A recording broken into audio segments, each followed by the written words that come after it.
Good afternoon, student. Today we start explanation chapter 12 अस्माकम आहारा हमारा भोजन। अनुवाद नंबर 1। अस्मिन् संसारे सर्वे प्राणी आहारं गृह्णन्ति। जीवन रक्षणार्थ आहारस्य अतीव आवश्यकता भवति। मानवस्य आहारः कीदृशः भवेत् इति विषये अस्माकं ऋषयः मुनयः वैद्याश्च उपदिशन्ति यत् बाल्यकालात् वृद्धावस्थापर्यन्तम् अस्माकं आहारः संतुलित भवेत्। अनुवाद हिंदी में इसका। इस संसार में सभी प्राणी भोजन ग्रहण करते हैं। सभी प्राणी भोजन ग्रहण करते हैं क्योंकि भोजन ग्रहण करके ही उन्हें शक्ति मिलती है, पोषण मिलता है। जीवन रक्षा के लिए भोजन की बहुत आवश्यकता होती है। मनुष्य का भोजन कैसा होना चाहिए, इस विषय पर हमारे ऋषि मुनि व वैद्य उपदेश देते हैं कि बाल्यकाल से वृद्धावस्था तक हमारा भोजन संतुलित होना चाहिए। अब है अनुवाद नंबर 2। सद्य प्रसूत शिशु मातुः दुग्धमेव पिबति। मातुर्दुग्धं पौष्टिकं भवति। पौष्टिक आहारेण शिशवः संवर्धन्ते। सर्वजनेभ्यः आहारे पौष्टिकफलानां महती आवश्यकता वर्तते, अन्यथा ते दुर्बला अशक्ताश्च भविष्यन्ति। हिंदी में अनुवाद है। तुरंत पैदा हुआ बालक माता का दूध ही पीता है। जो जन्म लिया हो बालक होता है वह माता का ही दूध पीता है। माता का दूध बलवर्धक होता है। बल बढ़ाने वाले भोजन से बालक का विकास होता है। धीरे धीरे वह वृद्धि करता है, उसका शारीरिक मानसिक वृद्धि होने लगता है। सभी लोगों को पौष्टिक भोजन व फल की महती आवश्यकता है, अर्थात सभी लोगों के शारीरिक और मानसिक विकास के लिए भोजन व फल की आवश्यकता होती है और बहुत ही महत्वपूर्ण होता है, नहीं तो वे कमजोर और शक्तिहीन हो जाएंगे। अब है अनुवाद नंबर 3। अस्माकम् आहारः उष्ण स्निग्ध स्वादयुक्त च भवेत्। मानवः मितभोगी भवेत्, अन्यथा अजीर्ण भविष्यति। वैद्याः कथयन्ति अजीर्णमन्न रोगस्य कारणमस्ति। प्रसन्नचित्तेन स्वच्छस्थाने संयमेन उपविश्य नात्यधिकं नातिद्रुतं आहारं कुर्यात्। हिंदी में अनुवाद है इसका। हमारा भोजन गर्म व ताज़ा, चिकना व स्वादिष्ट होना चाहिए। मनुष्य को कम खाने वाला होना चाहिए, अन्यथा अपच हो जाएगा। वैद्य कहते हैं बिना पचा हुआ भोजन रोग का कारण है।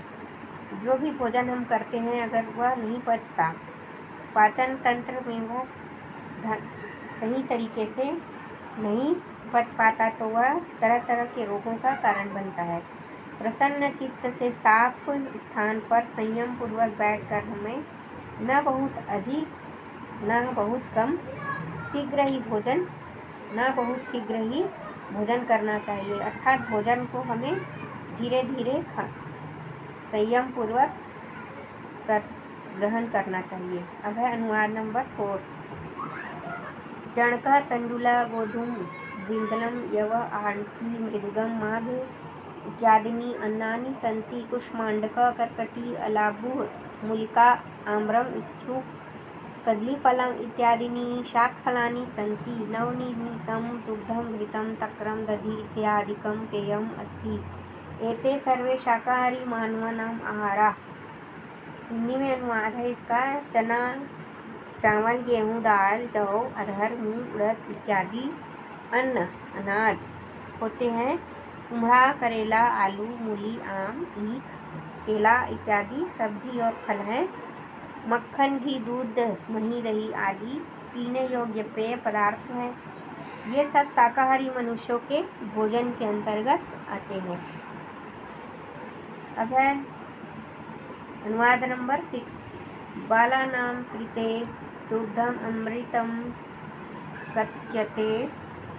घृतं तु बालवर्धकं।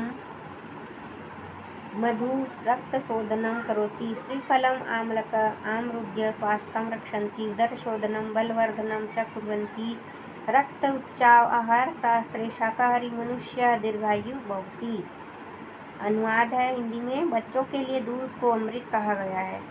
घी तो बल को बढ़ाने वाला है। शहद तो खून की सफाई करता है। नारियल, आंवला, अमरूद स्वास्थ्य की रक्षा करते हैं और पेट की सफाई कर बल में वृद्धि करते हैं। और आहार शास्त्र में कहा गया है शाकाहारी मनुष्य दीर्घायु होता है। तो हमारे जीवन में भोजन कितना महत्वपूर्ण होता है और स्वच्छ एवं ताज़ा भोजन होना चाहिए, इसके महत्व को हमने आज इस लेसन के अंतर्गत जाना। हमारे भोजन में क्या क्या वस्तुएं होनी चाहिए और हमें किस तरह भोजन करना चाहिए, ये सारी जानकारी हमें इस लेसन से प्राप्त हुआ है। स्टूडेंट, आपका लेसन कंप्लीट हो गया है, तो watch this video and like subscribe my